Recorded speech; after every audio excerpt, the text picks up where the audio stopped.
Hello there, adventurer. Welcome to the Crooked Cleric, where the ale is great and the tales elate. You've come to hear just such a tale, didn't you? Fortune smiles on us both today, my friend. I was just recalling a story I call New Player Wants to DM Existing Characters.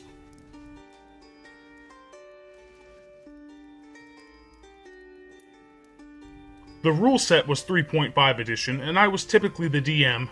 My group were all power gamers, but they loved to RP too.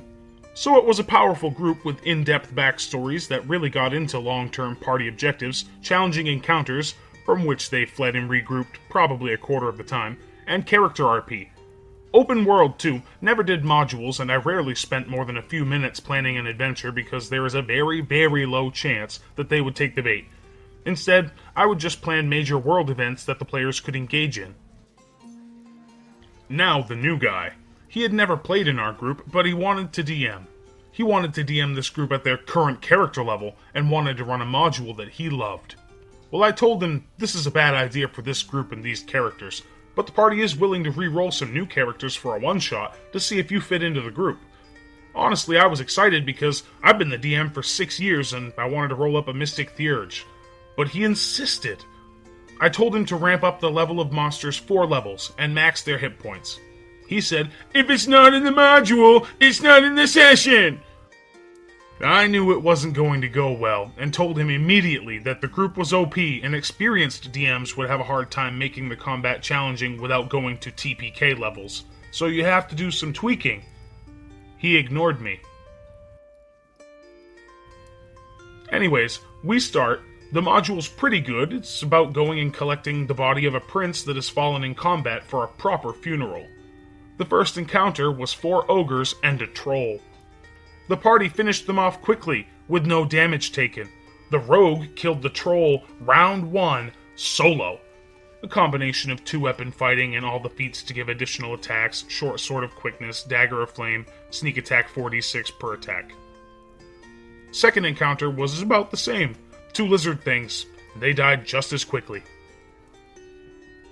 The DM was upset and skipped the next battle on purpose, announcing that there's no point to the next battle.